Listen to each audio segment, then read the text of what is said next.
Good day, everyone. Welcome to Getting Your Edge, How to Right Size Your Home and Life podcast. I am Dennis Day, and I'm here with my co-host and newly published author, Judy Gratton. Good morning, Hi. Judy. Good morning, Dennis. How are you? I'm doing great. You have some exciting news. I do. We're going to share a little something about this. Here, just let me share. There we go. Share. There we go. Oh my goodness. I wrote a children's book and it only took me 5 years to get it done. I wrote it for a couple of reasons. I wanted to write something for, at the time, my granddaughter. Now I have two. So the other ended up in the book as someone else. In Bothell, where I live, there are crows that come every night, thousands of crows. If you look them up, the crows of Bothell, you'll see lots of YouTube videos on them. I decided they needed a matriarch. And Clarice Crowan, kind of a pun on crone, old lady, which I happen to be one of, is the matriarch of the Bothell Crow clan. They don't like being called a murder. So it's a Crow clan. I'm very excited because I'm thrilled at how many people have actually bought the book, and I get to go to the Crow Festival today and read the book. This is my new book. You'll find it on Amazon. Thanks. Congratulations. Thank you. As a former librarian, I was thinking, I should have written a book first, but no, didn't do it.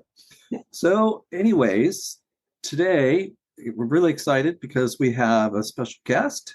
Her name is Elizabeth Clark Stearns.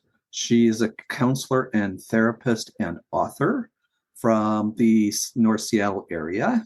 She's here to discuss a part of downsizing, which is our main subject, that is really difficult to comprehend. This podcast is not just for those who are thinking about downsizing, have family who are downsizing, and how difficult downsizing can be from that family home that you've been in years and years and years.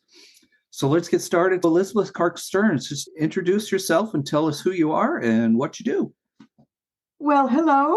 I am attempting to retire as a psychotherapist. I've been in private practice for 25 years. Prior to that, I did social work with children and families through the foster care system. You really learn a lot about how important place being with is when you have to remove a child from a home. If a child has been the parenting child to the parent, and the parent is drug addicted or mentally ill, and then the child is taken out, they need a transition object. So we say, get them a kitten, get them a dog, get them something to love. If any of what I say today makes sense to you, the big banner in it is love transition, because that's what happens when you're moving from one space to another space. When someone dies, I mean, it's really the same process. The loss and the transition to a new way of life takes us all through the same corridors. In my private practice, I've worked with individuals, couples, families, children. I'm getting a kitten today. So I recently took all of the little figures in my sand tray box, which I used to use for children to act out the story of their lives, and I put it on the floor to use it as a cat. I'm almost 76. I'll be 76 on Thanksgiving. I'm healthy so far, but have recently lost a dear brother. I understand how fragile and precious life is. I've written a book called The Language of Water, which is feminist science fiction, published by Aqueduct Press on Amazon. And it's about the future and how we don't have enough water, but the power of women and the power of love transcends that. I'll be reading. Oh, I am so thrilled that you are here today. I've been talking to Dennis about the need to bring someone on to talk about the emotional aspects of downsizing and making that move for a long time. I'm really grateful that you're here today. Thank you so much. You're very welcome. Let's get into our subject. Elizabeth, how does downsizing trigger feelings of loss and grief, especially when they've lived in a single home, raised a family for decades in that home? One of the basic cornerstones of human behavior and our orientation to the world is attachment. There are tons of books written about attachment theory.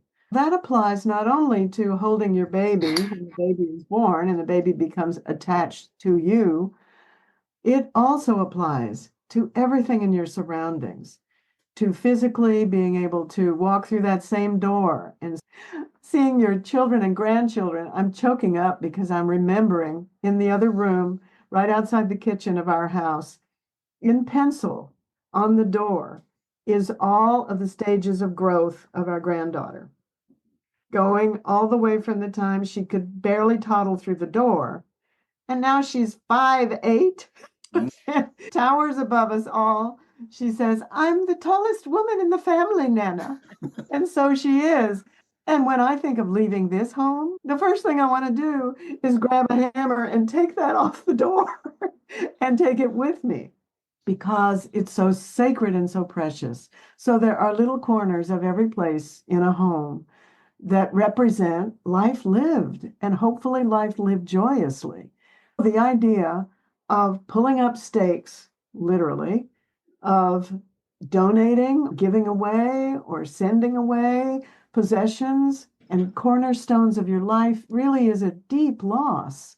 People experience it the same way they experience a death of a loved one. Some people are more sensitive than others. Some people are more pragmatic than others. The ones who really are in touch with their feelings get it. They know how profound this is. So that's what I would say, first of all, is that pulling up stakes like that is a deeply emotional experience for almost everyone. And I can speak from experience of having worked with multiple people who've gone through this. The most difficult thing about working with them is helping them through that transition. In some cases, it is just incredibly stressful. I've had one client tell me, she said, "I am part of the dirt." Oh, beautiful. Well, it is beautiful, except that it's very difficult. You can't take the dirt with you. You can't You take the dirt can't. with you, but they built that home Oh, and back in the 70s, and they've been there ever since. The transition is just very, very difficult. yes. What are some of the common emotional hurdles that people should be prepared to face? Like, I think one of the main ones is resistance. That comes up again and again. Oh, do I really need to do this? We've got a 3-story house and now I'm in a wheelchair. Do I really need to do this? We can put it in an elevator. People go through, if you're familiar with Elizabeth Kubler-Ross's stages of grief, the first one is denial, resistance, and very often, of course, if it's an aging couple, then one of them is in one place, the other one's in another. And somehow they have convinced themselves to get to your office to talk about selling their home, right? But I think they can expect a lot of tension around that, a lot of magical thinking, things like, oh, we'll put in an elevator, or we'll put in a fire escape and that has a ramp on it, all kinds of crazy things that people think of in a desperate effort not to have to leave their home. mm-hmm. Resistance, denial, and then maybe anger is another big one. Why do I have to do this? So and so down the road, they don't have to do it, and they're the same age I am, and their kids have come in, and now they live with their kids. The kids have come back to home because they don't want to sell the house. I mean, you can rationalize it almost any possible way. Anger, I always say anger and grief So are, who are they directing this anger at? Do you well, think? often at each other, unfortunately. Okay. Or it may be at you. You may get some of this, oh, why do I really Yes. need to do this? Have you experienced that? Yes, I have. I've had people be angry with me, and it's not anything I can control. No, it has nothing to do with you. And so that's what I mean about the irrationality of the anger. It can be addressed at their kids, maybe, for not stepping up and buying the home so that they could always go back to it. Mm-hmm. Look at the housing prices in Seattle, for example. My kids couldn't afford to buy my house. Right. I mean, it's just not rational, but we'll do anything not to have to give up that door jamb that has all the stages and grandchild sign the house for us. You guys can move in here and then we'll come visit you from wherever we live in our small condo, right? So anger, and then the point about anger and grief are two sides of the same. They're so close. The anger often defends against this deep grief to leave the home, to leave the memories. But it's something that must be faced. And often, especially men, sometimes it's a matter of pride. Oh, I don't feel grief about leaving the home. It's very practical. And they'll say to their wife, we have to do this. You know, we have to do this. But they're just afraid of their own grief. They don't want to have to say, this breaks my heart. So you have to be able to face the fact that it breaks your heart. And that's a very hard thing for many people to do. Dennis, your father, how did he react when they left their home? Did you see any of that in him? My dad didn't like feelings as much as I would have preferred him as a father at times. My mother, he was the doer, the goer, and we're just going to plow through. This is the practical, that sort of sounds mentality. Like what you just said. Yeah. Yeah. Yeah. So my mom was a little more attached, particularly when they had lived 10 years in a really small, tight-knit community and done the potlucks and all this, that she was going to really miss out on this social life when they moved. But my dad was more like, now this has to be done. Let's get busy, you know. Well, Yeah. that's another very important point, Dennis, is community.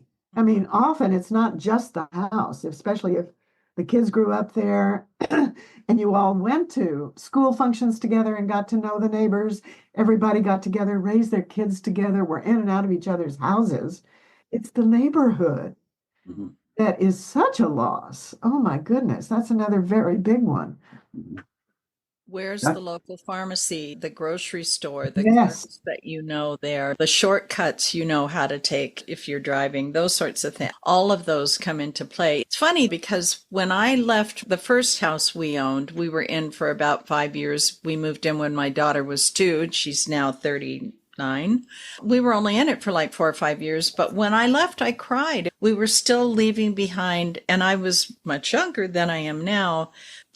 I think it's definitely more difficult as you get older, but it happens for a lot of people who have a home and a community that they enjoyed, even if it's a good thing, like moving into a bigger house, a better school district. Still, there's a loss leaving Oh, behind that. absolutely. Bringing up the idea of any age in terms of this transition.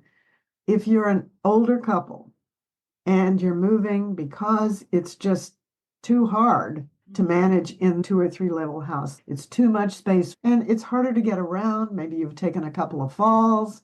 The real reason for moving is safety. Downsizing brings you close not only to the loss of the home, but your own mortality. That may be the elephant in the room that nobody really wants to talk about. If we're 80 something and we move into an apartment, independent living, I have a girlfriend whom I've known for 65 years. We grew up as little kids on the same block. And of course, both live in very different cities now. She lives in Austin and I live here. But she recently gave up her home of 35 years where she'd raised her daughter to move into this studio apartment. She couldn't afford more than a studio. Yeah. If you look at the cost now of independent living places, Outrageous. it is outrageous. She had to get rid of almost everything. She was a professor. She had books and books, a whole room of books. Those all had to go, except for a little bookshelf in where she lives now. She's kind of in shock. She can't drive anymore. She's losing her memory. Her kids were frantic about it. It's absolutely what had to be done, but it was a big transition. Wow. So if someone is feeling these depression, anxiety, anger, grief, what are some techniques or methods to help people overcome these and, get the job done or move on? I think it's the same as with any kind of grief counseling. Talking about it helps enormously. Talking with your pastor, a therapist, or close friends who really understand it, who can just listen without trying to problem solve, without trying to say, maybe you can stay there just 2 or 3 more years. You need to find a listener who really gets the depth of the pain and doesn't try to smooth it over, doesn't try to make you feel better, but says, okay, this is the stage you're in at this point in your life. If there's a couple involved and there's conflict around that, couples therapy or marital counseling with your pastor can be essential. You can talk it through together. In my experience, very often people say things in couples counseling to each other that they've never said before at home. The shock to both of them. I didn't know you felt that way. Or what? You're really angry with me about that? That comes up a lot. And to acknowledge that this kind of transition requires that kind of sometimes professional help fully as much as, say, the death of your parents or the death of a child or something that we think of as, oh, of course, you'd go into a support group. I don't know that there exists support groups for people going into downsizing housing. Be an excellent thing to. Wouldn't it? Yeah, that would be We should absolutely. start that. Yeah, we should. Because when you talk about the listeners, Dennis can attest to this. We spend a lot of time doing that. Oh, you people are like therapists. From the standpoint of being similar in age, I can relate. I tell them I'm going through the same thing because we have a 2-story house on a lot that's way too big, and I just don't want to do all the things that are required. One of the things that is so difficult is that you watch homes where people cannot take care of them, refuse to leave, and the homes begin to deteriorate. And then when they don't have a choice anymore or they're gone, you're left with something that is not as much value as it could have been had it been maintained. The paint's peeling off the house. The yard is so overgrown you can't see the front door. It just goes on. And it's really not their fault other than the fact that they could have maybe moved earlier and avoided that. So, that's another very critical point because in a way that has a life of its own. You could appeal to the person by saying, if this is a living organism, your home, and the paint on the walls and the roof that you put in 5 years ago, that doorstop that has all the stages of growth of your grandchild, don't you want to maintain it and care for it so that it can be passed on to another generation? And a lot of times when the decision is finally made to make the move and they've seen what their neighbors' homes have sold for, they have this expectation that their home is going to be the same thing. And the problem is that they need a new roof and the furnace is 25 years old and the electrical box is maybe not up to code anymore. And it just goes on. And every one of those subtracts value from what the home could sell for. And that's really another thing that's hard for people to wrap their heads around because that money is what they're going to live on most likely in the future. Absolutely. So, yeah. That's our American way, is that you, at least since post-World War II, you buy the home, live in it, you sell, take the equity, and then that's what you live on in retirement. And this has been pretty effective for a lot of people because the home values have skyrocketed, so they can leave with a significant amount of money that they could be in a retirement community, they could go to a smaller place. And without that equity, they're really limited on what they can do. And in my case, my mother's 93. Well, she's run out of that money. I mean, it can only last so long, right? So, and now we're trying to get her on Medicaid so that she continues to be able to stay in the same place.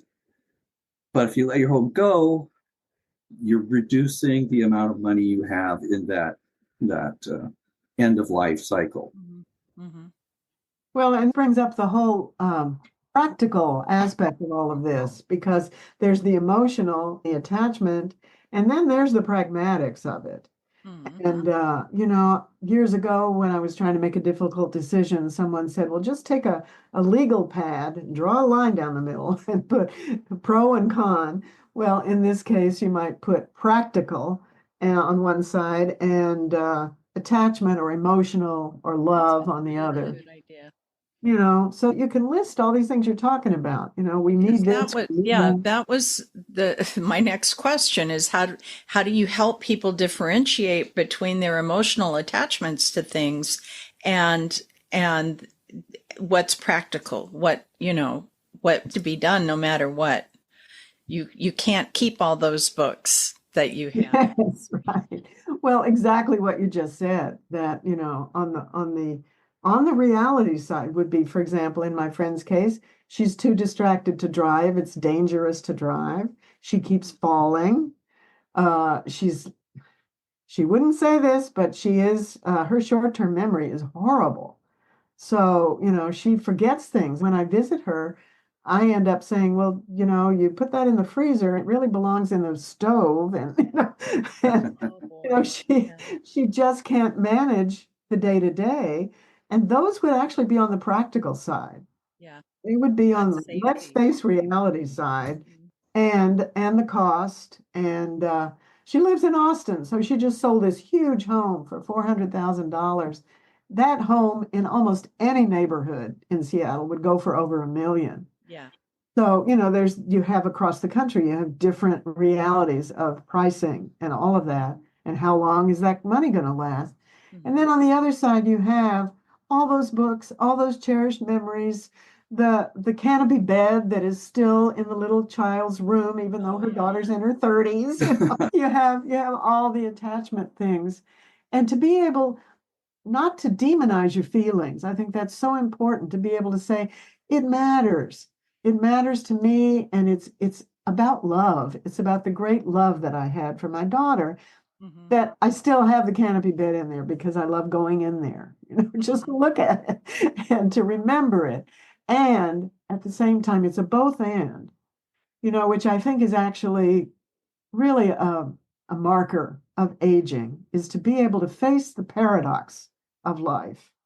Almost everything as we get older, it's not either or. It's not I'll stay in my home until I drop dead, or I just, leave everything and I go and I, give it all away and I grieve for the rest of my life. Mm-hmm. Neither one of those are good alternatives. The alternative is to face both and to say, yes, it's going to hurt like heck, but I'm going to leave it. And, one idea I had was to take pictures of things in the house. And you could actually even, old school, make an album. Mm-hmm. Now all of our pictures are on our tiny little phones, but even if they're saved on the iCloud, it's still not the same, I think, as having an actual photograph album that would have a picture of the canopy bed. This is where she grew up. This is what I love about this house. I actually have suggested getting index cards and putting the photo on the card and then writing your story, why it's important to you, like taking a picture of that piece of the door jamb with and then writing your story on the back, because although your family members don't want the things, I'm sure the daughter doesn't want the canopy bed, right? But they would appreciate what your thoughts were about that canopy bed. So whether you put it in a Dropbox file or in an index box, in the box, you can pick it up and look at it and read your story and remember the importance of it, which I've suggested that to clients. I've even given clients boxes. It's easier said than done, Yeah. So, but I think it's I've been doing that with things that I've given away. I've taken photos of them, and that's brilliant. Are you sure you don't want to become a therapist?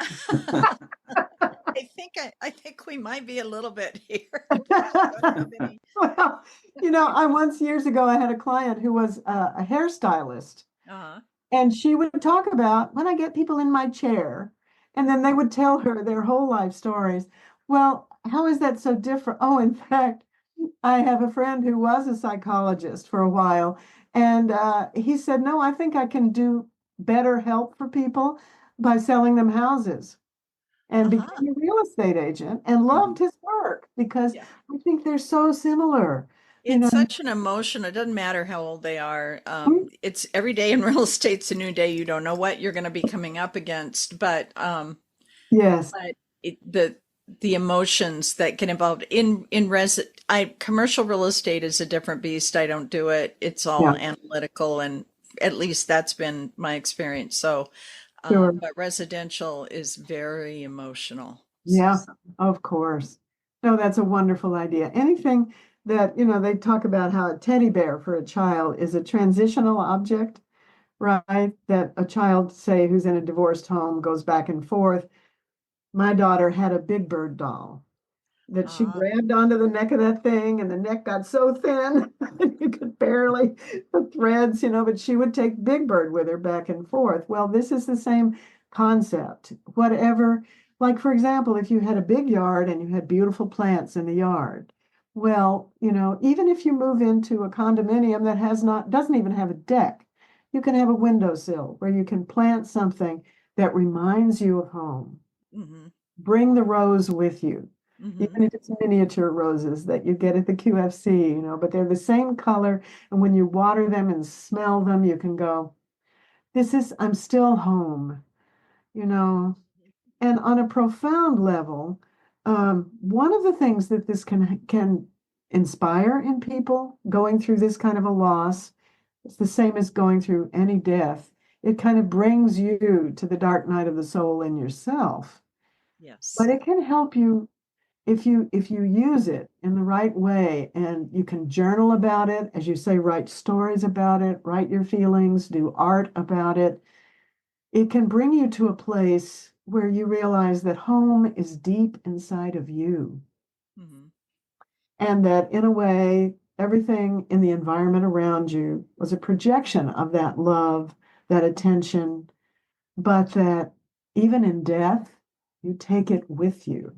That home is a part of you, so that the transition into a smaller space is not really that significant if you can get to the place where you say, okay, it's there within me and will always be within me. And whether you want to call it divine love, or Carl Jung would call it the self with a capital S, it's who you are deep inside.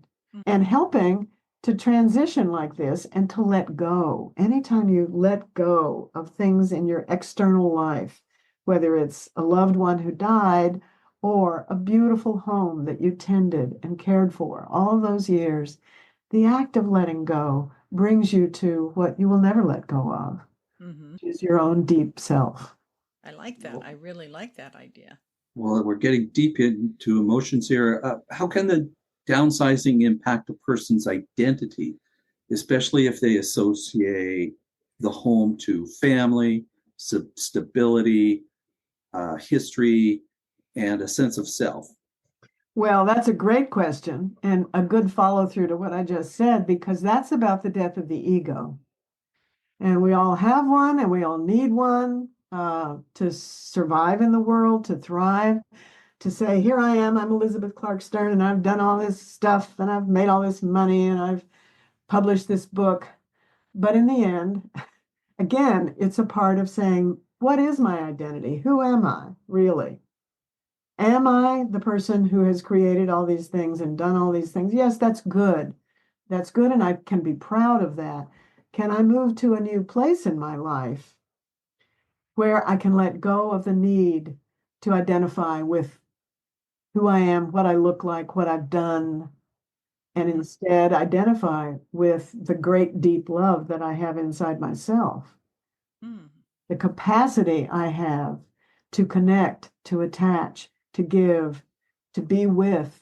And this is a very, very difficult transition. And one of the books that I think would be marvelous for people to read. It's not specifically about transitioning from one home to another. It's called Falling Upward by Richard Rohr. And it's about, I think the subtitle is something like finding a new dimension to yourself in the second stage of life. I like that. Yeah. And he's on YouTube. If you want to go on YouTube and just Mhm. search Richard Rohr, he's all over the place. He's, How do you spell roar? Rohr, Okay. Richard, and he's a Franciscan friar, but he's the most unorthodox Franciscan friar you ever run into. He talks about sex and he talks about all the dimensions of life, the grittiness of life, um, with great humor. And he looks like Santa Claus. I mean, he's just this marvelous guy. But falling upward is about, when you begin to fall from the identity that you have forged all your life, the success, the living in the fancy neighborhood, the nice car, all of these monikers of identity that late in life just it doesn't hold. It doesn't hold psychologically because either you have to move or you just begin to intuitively look around you and say, is this really me? Do I need all this? Mm-hmm. And it doesn't mean that making money is bad. It doesn't mean that living in a beautiful home or a rich home is bad at all. You take all that with you, but you begin to transition into a place where identity is based on connection, relationship, the moment of your life now, precisely because you don't have that many years left. Right. If you're looking at 76, maybe I have another decade, who knows, another year, who knows. But it brings into focus the very preciousness of your experience of life and your own journey away from an identity that's based on anything exterior. That's I had never thought of that before like that. That is incredibly deep. Yeah. I got to tell you guys, it's also so freeing. Well, I don't think people, it's been my experience that it's like if I don't have this thing, this cup, this whatever it is, I'm going to be lost.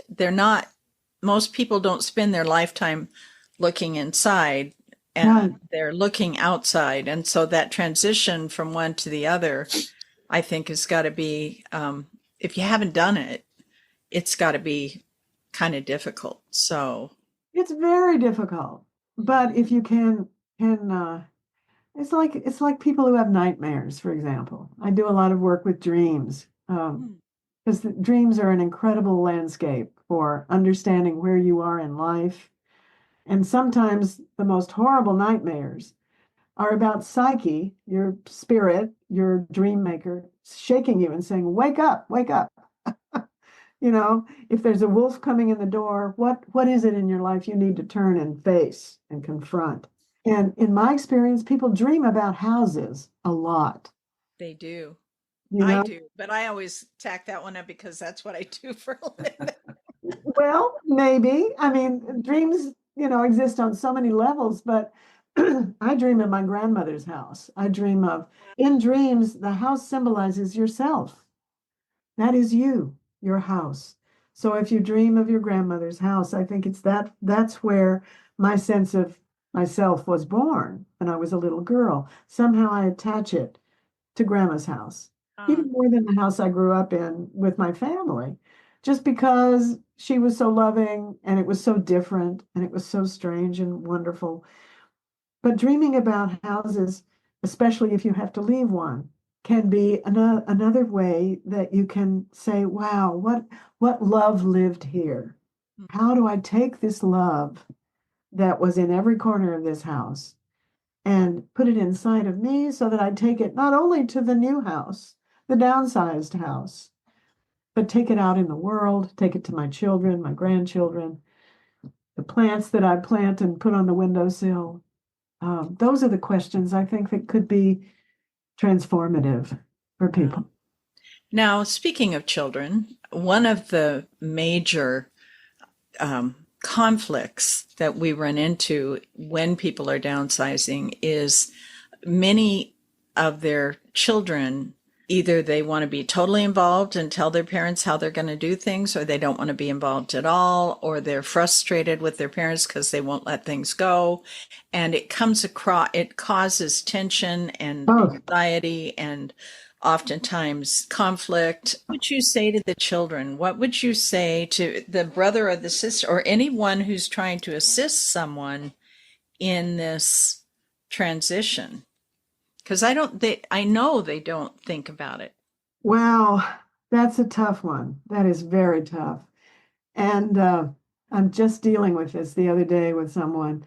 I think part of it is to start with the parents, actually, because often all this tension gets escalated because the parents give the kids too much power over their emotional lives. And if one child says, "Mom, you've got to move right away, and I've got to take over your finances," and the other one says, "Well, I don't want anything to do with it. I think you should just stay where you are," blah, blah, blah, and they're fighting. In a way, it's kind of back to your identity question, Dennis. It's as an aging person, do you own your own value and say, okay, this is very hard for me. I'm very attached to the house. I don't think you need to take over the finances. If I need somebody to help me with finances, Charles Schwab, thank you very much. It's the parent being able to not be railroaded by their kids and to not put up with that kind of conflict. And if the kids are going to be in conflict, you'd say to the kids, well, go away. You guys figure this out. And I see that more often than you'd think, that there's Oh no, you see it all the time. I had a very dear friend, and she had been raised during World War II. She was a hoarder, and my first experience with her is she had asked me to help her clean out a room. Yeah. And at the end of cleaning out the room, she was so mad at me because I would pick up like a piece of ribbon this big and go to throw it away, and she would say, "I can use that." When I left, I'm like, "I will never do that again." I have no idea. I know when she passed, her kids just went in and threw everything into dumpsters. Sure. Rightfully so. Yeah. But, how sad. the house was bad. But that they had a lot of anger at her because they wanted to come in and clean it up, and she did not want them to come in and clean it up. I don't know what she thought would happen if I came in and helped her with one room, but it was, the tension around that is terrible. Well, and hoarding is a mental illness. Yes. I mean, it's something that, as you say, goes back to the anxiety and the loss in World War II. So I need to hold on to everything. And when I worked in the foster care system, kids would put old pizza crust under their bed. They would hoard food for fear of starvation if they had been locked in a room or something. So there's no way that children or, God forbid, a real estate agent can intervene with that kind of incredible anxiety and acting out of anxiety. And if you're talking just to the children, because that was your question, again, I would stress that you need to say to them, well, in the end, this is your folks' decision, and I understand your anxiety, but your conflict is making it worse. You two have got to either work together or just, let one of them take over and the other one go to Madagascar or whatever, get out of the picture. And I think that I would love to make them aware, because they're in a period of their life where they're not doing this. And they don't see how this change, like you said, it's about mortality too. You're getting to a place where the things to look forward to are a little bit spooky. They're not, I'm going off to college, I'm getting my first house, I'm getting married, I'm having children. And then suddenly it's like, oh, now what? And they don't see that. And I think I would love to, if anyone is listening to this because of their family downsizing, please take it into consideration that it's really important to be supportive. And I had someone tell me a long time ago that when someone, if they're picking up the cup, they'll start telling you the story around the cup. Let them tell you the story. Oh, yes. And then it's easier for them to pack it or give it away. Or so rather than rushing them and getting it all out of the house and being done in this particular transition, it's much more important to, I think, give the people the grace to work through those items. Absolutely. Whatever it is. Yeah.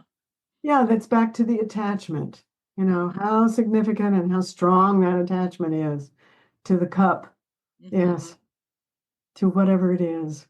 Tools. Yeah. I've done this a lot. It's Dad's hammer, and I'm not giving up Dad's hammer. I'm not giving it up. Yep. Yeah. It is just that simple. So it's that simple, and it's that deep, and it's that complex, and it's that hard. But see, the kids are coming from a different place. They don't know what this feeling is because they've never experienced that feeling of their 80-year-old mother. They have their own agenda. I've got to get her into a safe place. I got to get her into a place she can afford. And I'm busy. This house is crumbling. And I'm busy, and I got to get this done fast. And I was guilty of that. I just did not understand the feelings of attachment my mom had to certain things. It's like, where's this coming from? Well, now we know. And if you're 40 and you have a busy life with kids, etc., you can't understand somebody who is feeling the grief and loss of that move. Right. Because you haven't experienced it. Absolutely. And there's no real way to open their eyes to that either. I mean, I think it's important that parents at some point to just set limits on it and say, look, guys, don't do this. And I'm not going to explain it to you one more time. And that takes communication. And I think when you hit that conflict and the anger, the communication goes out the window. Absolutely. Now we're just yelling at each other. Yep.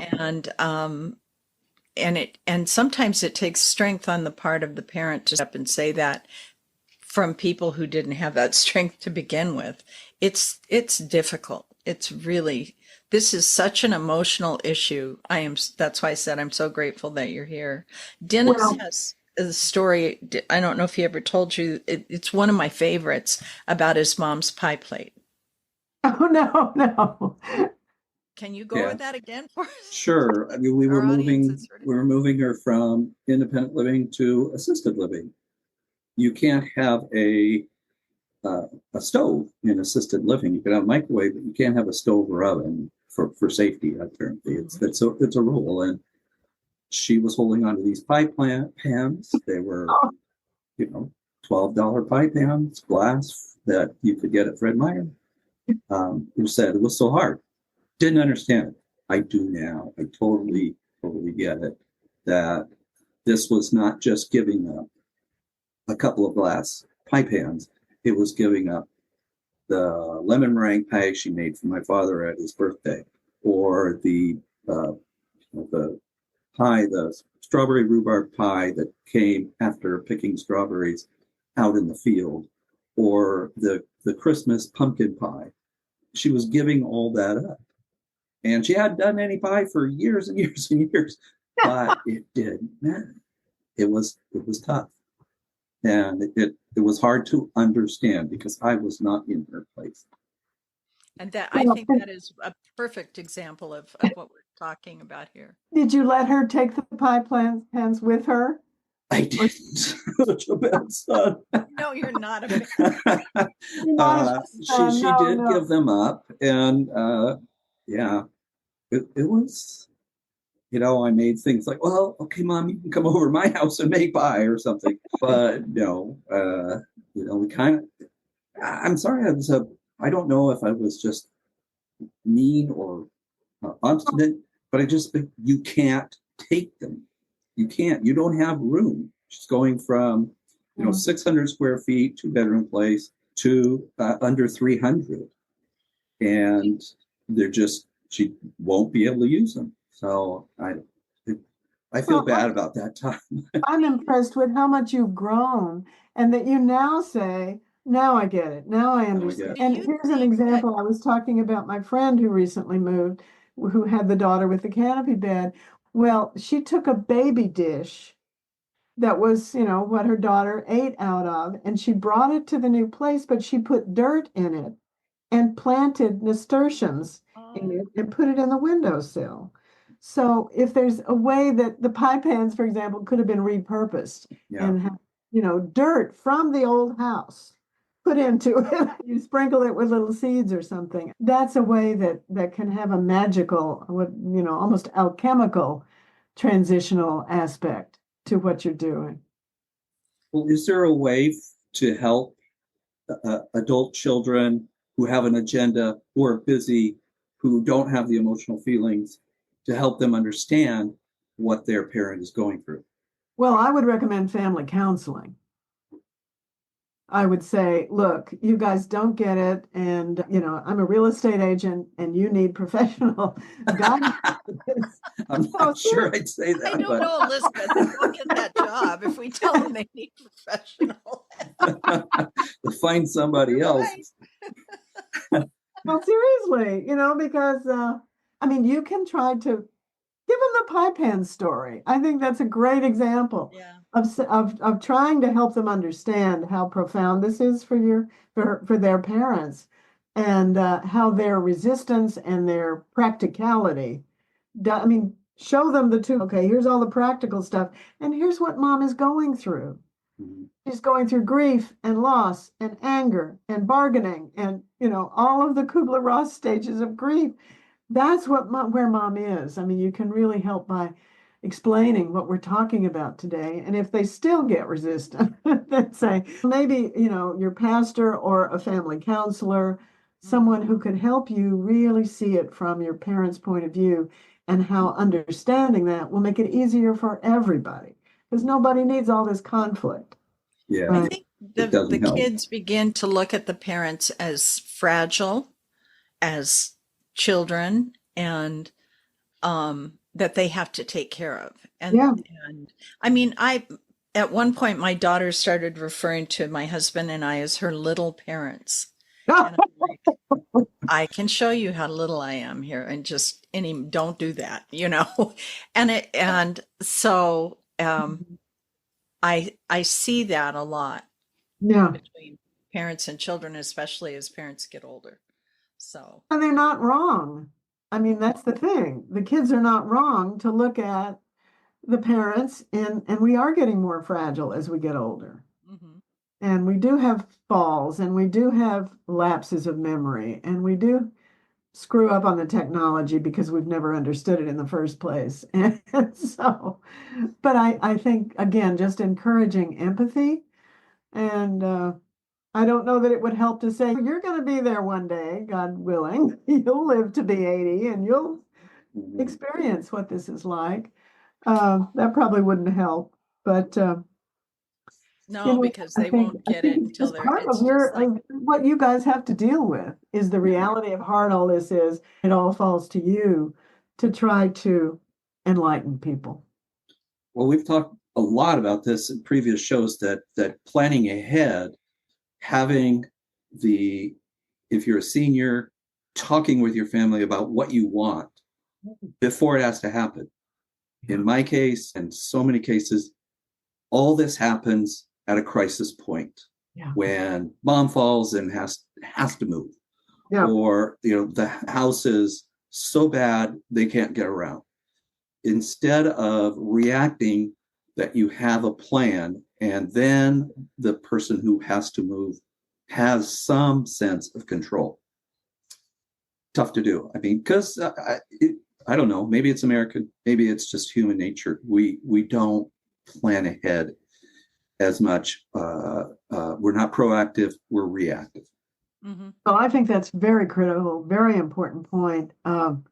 My my husband's brother, who's only 3 years older than him, died a few months ago, just suddenly, just had a heart attack and went. And my kids were so jolted by it they both texted and said, "You guys have to give us a real." I mean, we have a big folder of all of the legal stuff and we've done all that.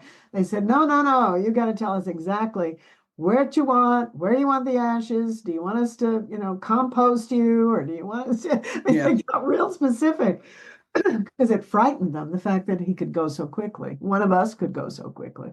So we did. We said, "Look, we want a park bench and above the bluff at Richmond Beach, and at night, secretly mix our ashes together and put them in the bushes there." Good for them, though. I mean, that's really a healthy way to live your life. Yeah, to look ahead. Absolutely. Are there any therapeutic approaches and techniques that you can help clients process their feelings of loss while preparing them emotionally for a new home? Oh boy. Oh, it's so wonderful that you ended that sentence with new home, because I think part of it is understanding that this new home is something you can imbue with new vision, new dreams, color.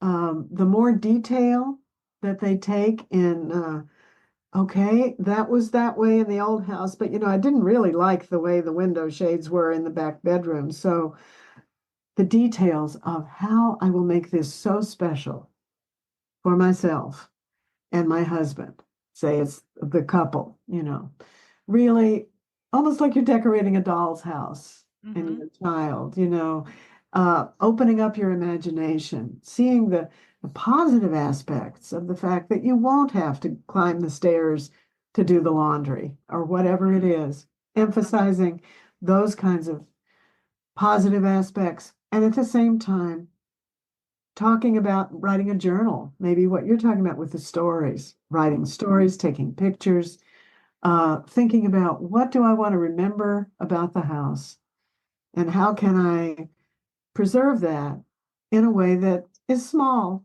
and fits in the new house and is all about, you see, the Richard Rohr book that I was talking about, the most wonderful thing about it is that he says in the second half of life, you really are free of the things you talked about, Dennis, about when you're in your 40s and you're working two jobs and you're raising kids. And often women are working two jobs and raising kids. It's gone are the days of the 1950s. They're all this. So life is so stressful now. Well, what if you can let that go and even let go the idea of having to maintain the lawn where your house, your beautiful house was? Yes. Focus on the fact that this is going to be a transition into a free and enjoyable time of my life.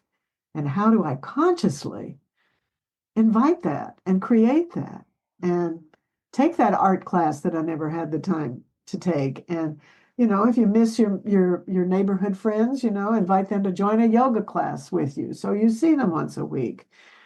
Just be very intentional about how you can bring value and love and joy into your life. Have you ever dealt with clients that have kind of resisted or felt the loss and grief of downsizing, and then suddenly found out that the next place was really positive? Yes, yes. Yeah, even my friend that I talked about, who downsized from her big house, is kind of in shock. The upside of it is, I hear her saying, "Oh, but then I went to this event that they had, and now they have exercise classes every morning, and I don't have to cook ever because they have meals." I mean, Yeah. in spite of the fact that she's still kind of going through the transition, I finally said to her, "You seem more alive to me than I have seen you in a long time." When you were back in your house, your big house, alone with your dog, miserable and not having the energy to get out and go to the senior center. Well, now you live in a senior center. You can't avoid it. You have all this wonderful opportunity for interaction. So yes, that's one example. And she's a friend, not a client. But I've seen it especially with the death of a spouse. If a spouse dies and then say the wife has now got to downsize, needs the resources financially, um, there's also a joy in that, a joy in joining with a community. I knew someone who moved to a place called Sungaya, I which know is, Sangaya. you know, Sungaya. I have a friend who lives in Sangaya. Oh, well, talk about it. Yes. Enlighten the people about it. Yeah, it's a Yeah, great place. If you can get, I mean, it's very they have very limited housing there, so it's hard to get in. well, Like it is, living. Mhm. but the person I know who moved into Sungaya is what do they call it? A not intentional community. There's a I word, think co-housing. Is that it it? is, yeah, but I believe it is an intentional community too. Yeah. Um, I've watched that place develop for decades now. They do. That's a very interesting place. It's in Bothell. So Well, and the person I know, again, is in a studio apartment. Her bed is in her quote living room. She has a little I kitchen and think a you and I bathroom. might know the same person. That's very possible. But in Sangaya, they have a fabulous garden. They grow a lot of their own food. They have A a community pizza garden. oven, Oh, yes. yeah, they've got a kiln yeah, they've got all kinds of things. Oh, yeah. And they have, as I understand it, they host local political client Yes, they do. candidates, have all kinds of fundraisers and join and bring the community in. And again, that person is not lonely anymore, ever. No. So, so yes, Dennis, I've seen many positive outcomes. So is living as a widow or even as a couple, not speaking to each other because you've said everything, is loneliness a real severe problem right now?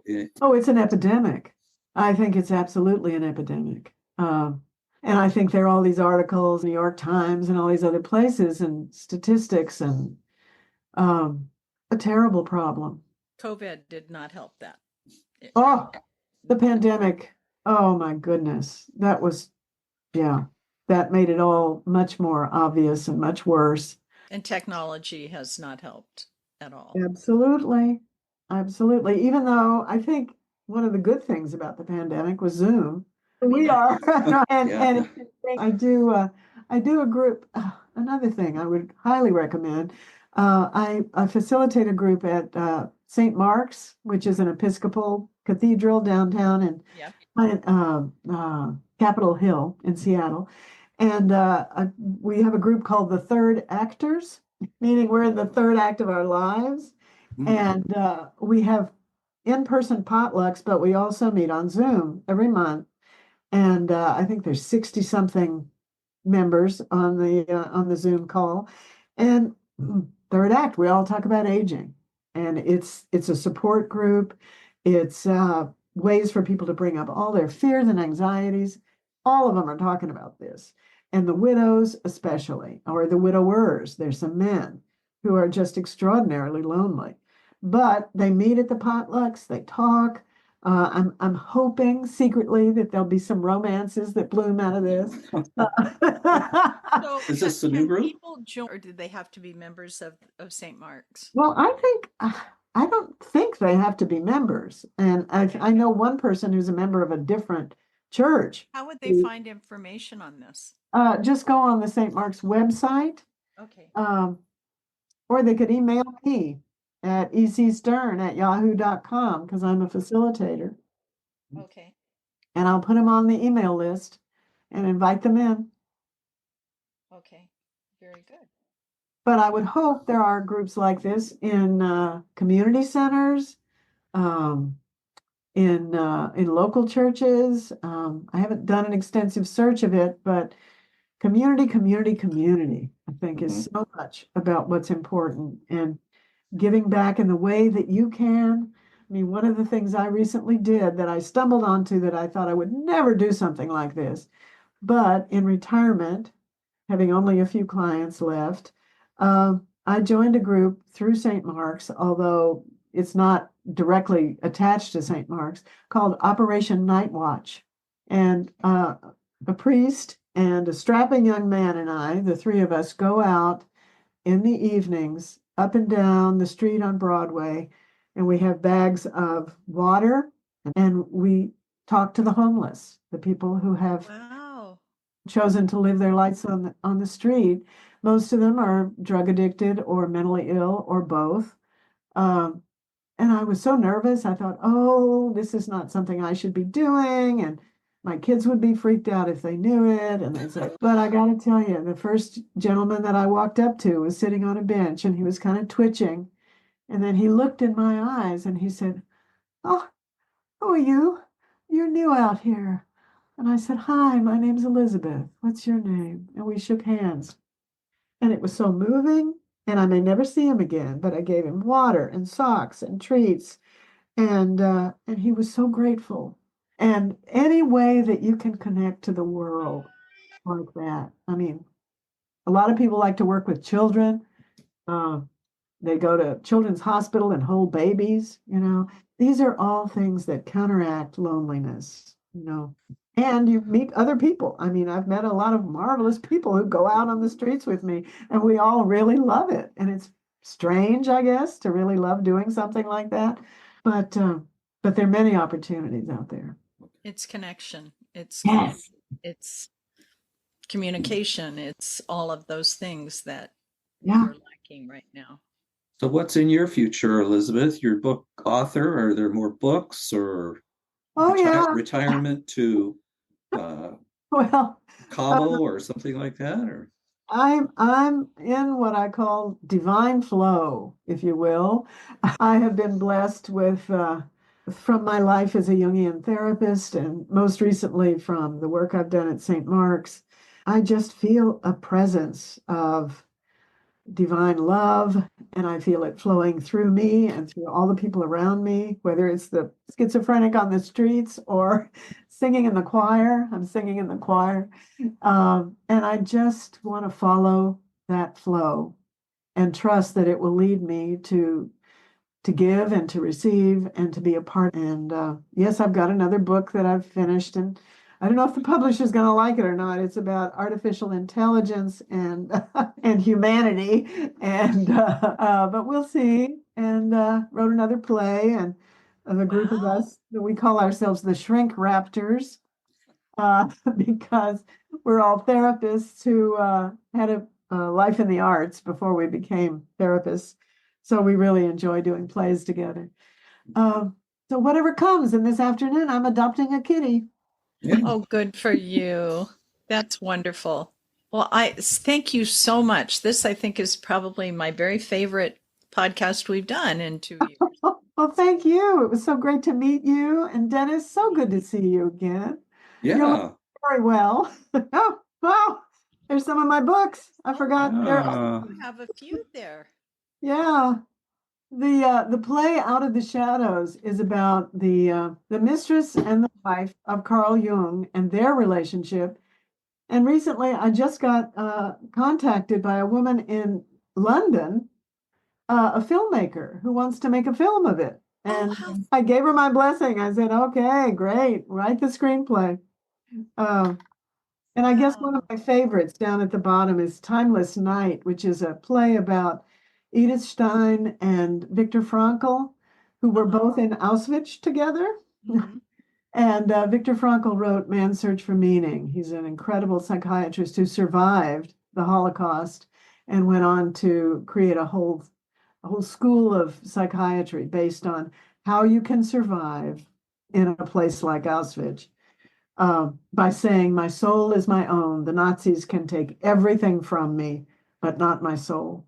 Mm-hmm. And Edith Stein was an incredibly brilliant philosopher who had a conversion and became a Carmelite nun.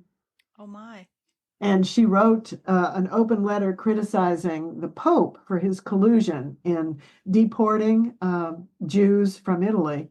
And for that, the Gestapo came and took her from the convent and put her in Auschwitz. So this play is an imagined night when the two of them were thrown into this old shed together for various misbehaviors and met each other and talked and knew each other and kind of fell in love toward the end. So anyway, thank you for showing those books. Yeah, you've been busy. I've got my little children's book. Yeah. That's wonderful. Well, thank you both. This was just delightful. Oh, thank you. Okay. Thank you. Thank you, Elizabeth. It's been awesome. This is a topic that we've really wanted to dive deep into. And, it's really hard to find a therapist this day. So I'm so grateful that you took the time to be with us. And I really hope all your journeys are positive, filled with joy. I'm so excited that your life just sounds full of abundance. And I appreciate that, all the help that you gave me in the past. So I'm going to say goodbye. See you next time. Thank you so much, Dennis. Thank you so much, Judy. So Thank great to be with you. It's a pleasure to meet you. For watching or listening to Getting Your Edge, How to Right Size Your Home and Life podcast. We have many episodes, audio, and on our YouTube channel, Getting Your Edge. We would love to hear from you. Comment, like, subscribe, all those things. Plus, if you really want help with your housing situation, we always communicate and help people for free. Okay. Consultations are free. So we'd love to hear from you at edgegroupteam.com. Just drop us a line. Thank you so much. See you next time. Bye-bye.